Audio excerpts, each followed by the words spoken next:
Hi, എല്ലാവർക്കും സുഖമല്ലേ? ഞാനും സുഖമായിട്ടിരിക്കുന്നു കേട്ടോ. അപ്പോൾ ഓണമൊക്കെ എല്ലാവരും അടിച്ചു പൊളിച്ചെന്ന് വിചാരിക്കുന്നു. ഞങ്ങൾ ഓണമൊക്കെ അടിച്ചു പൊളിച്ച് സന്തോഷമായിട്ട് പോയി. അപ്പോൾ ഇന്നത്തെ വീഡിയോ എന്ന് പറയുന്നത് UAE നേഴ്സുമാരുടെ ഡ്യൂട്ടിയുടെ ടൈമിങ്ങിനെ കുറിച്ചാണ് കേട്ടോ. അപ്പോൾ ഇവിടെ പ്രൈവറ്റ് സെക്ടറിലും പബ്ലിക് സെക്ടറിലും ടൈമിങ്ങിന് വ്യത്യാസമുണ്ട്, ഡ്യൂട്ടി അവേഴ്സിന് വ്യത്യാസമുണ്ട്. അപ്പോൾ അതെങ്ങനെയാണെന്ന് വെച്ചാൽ, നമ്മളിപ്പോൾ ആദ്യം ഞാൻ പറയുന്നത് ഗവൺമെൻറ് സെക്ടറിൻ്റെ കാര്യമാണ് കേട്ടോ. അപ്പോൾ ഗവൺമെൻറ് സെക്ടറിൽ തന്നെ PHCകളുണ്ട്, അതായത് പ്രൈമറി ഹെൽത്ത് കെയർ സെൻറ്റേഴ്സ് ഉണ്ട്, സ്കൂളുകൾ ഉണ്ട്, അതായത് എല്ലാ പബ്ലിക് സ്കൂളുകളിലും നേഴ്സുമാരുണ്ട് ഡ്യൂട്ടിക്ക്. അതുപോലെ തന്നെ നമ്മുടെ ഹോസ്പിറ്റലുകളിൽ ഇൻപേഷ്യൻ്റ് കെയർ കിട്ടുന്ന ഹോസ്പിറ്റലുകളുണ്ട് ഇവിടെ. അപ്പോൾ ഇവിടെയെല്ലാം ടൈമിങ് 40 അവേഴ്സാണ്. നേഴ്സുമാർ ഒരാഴ്ചയിൽ 40 മണിക്കൂർ വർക്ക് ചെയ്യണമെന്നാണ്.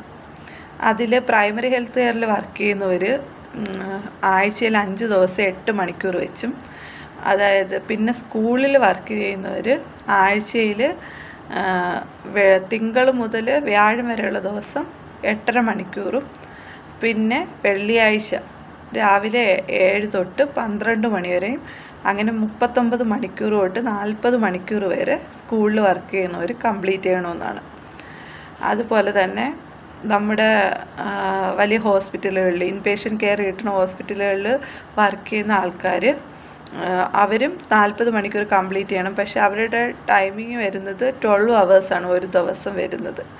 അപ്പോൾ അത് ഒരാഴ്ചയിൽ 40 മണിക്കൂർ കാൽക്കുലേറ്റ് ചെയ്ത് നമുക്ക് 12 അവേഴ്സ് വെച്ചിട്ട് ഡ്യൂട്ടി വരും. ഒരു ദിവസം 12 അവേഴ്സ് വെച്ച് ഡ്യൂട്ടി വരും. അതായത് ഇവിടുത്തെ ഹോസ്പിറ്റലുകളുടെ ടൈമിംഗ് എന്ന് പറയുന്നത് രാവിലെ 7 തൊട്ട് വൈകിട്ട് 7 വരെ, പിന്നെ നൈറ്റ് ഡ്യൂട്ടി എന്ന് പറയുന്നത് വൈകിട്ട് 7 തൊട്ട് രാവിലെ 7 മണി വരെയാണ് കേട്ടോ. പിന്നെ 40 അവേഴ്സാണ് നമ്മുടെ ഈ ഗവൺമെൻറ് സെക്ടറിൽ വർക്ക് ചെയ്യുന്ന നേഴ്സുമാരുടെ ടൈമിംഗ് എന്ന് പറയുന്നത്. അപ്പോൾ ഒരാഴ്ചയിൽ നമ്മൾ 40 മണിക്കൂർ കംപ്ലീറ്റ് ചെയ്യണം. അതുപോലെ തന്നെ നമുക്ക് 2 ദിവസം ആഴ്ചയിൽ ഓഫ് കിട്ടും. പക്ഷേ പ്രൈവറ്റ് സെക്ടറിൽ നമ്മൾ ചെയ്യേണ്ടതെന്ന് വെച്ചാൽ 48 മണിക്കൂർ ഡ്യൂട്ടി ചെയ്യണം. അതായത് 6 ദിവസം 8 മണിക്കൂർ വെച്ച് ഡ്യൂട്ടി ചെയ്യേണ്ടി വരും. അല്ലെങ്കിൽ വലിയ പ്രൈവറ്റ് ഹോസ്പിറ്റലുകളാണെങ്കിലും ചിലപ്പോൾ 12 മണിക്കൂറാണ് ഡ്യൂട്ടി എങ്കിലും നമ്മൾ 48 മണിക്കൂർ ഡ്യൂട്ടി ചെയ്യേണ്ടി വരും. അപ്പോഴും ഇവിടെ UAE സംബന്ധിച്ച് കൂടുതലും ക്ലിനിക്കുകളൊക്കെയാണ് ഉള്ളത് കേട്ടോ. പ്രൈവറ്റ് ക്ലിനിക്കുകളാണ് ഏറ്റവും കൂടുതലുള്ളത്. അവിടത്തേക്ക് ഡ്യൂട്ടി എന്ന് പറയുന്നത് 8 മണിക്കൂർ വെച്ചാണ്. പിന്നെ അവിടുത്തെ എല്ലാ പ്രൈവറ്റ് ഹോസ്പിറ്റലുകളുടെയും മാനേജ്മെൻറ്റ് അനുസരിച്ചിരിക്കും ഒരു ദിവസം എത്ര മണിക്കൂർ വെച്ച് ഡ്യൂട്ടി ചെയ്യണമെന്നാണ്. പക്ഷേ ഒരാഴ്ചയിൽ 48 മണിക്കൂറിൽ കൂടുതൽ ചെയ്യാൻ പാടില്ല എന്നാണ് ഇവിടുത്തെ റൂള്. അങ്ങനെ കൂടുതൽ സമയം ഡ്യൂട്ടി ചെയ്യുവാണെങ്കിൽ അവർക്ക് ഓവർ ടൈം പേയ്മെൻറ്റ് കൊടുക്കണമെന്നാണ് ഇവിടുത്തെ റൂള് കേട്ടോ. അപ്പോൾ എല്ലാവർക്കും ടൈമിങ് ഡ്യൂട്ടി അവേഴ്സിനെ പറ്റി മനസ്സിലായി കാണുമെന്ന് ഞാൻ വിചാരിക്കുന്നു. എനിക്കെപ്പോഴും ടൈമിങ് എന്നേ വായിൽ വരുള്ളൂ കേട്ടോ.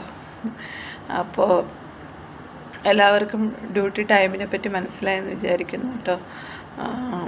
അപ്പോൾ ഈ വീഡിയോ എല്ലാവർക്കും ഇഷ്ടമായെങ്കിൽ ലൈക്ക് ചെയ്യുക, ഷെയർ ചെയ്യുക, സപ്പോർട്ട് ചെയ്യുക. Thank you so much for watching. Bye bye.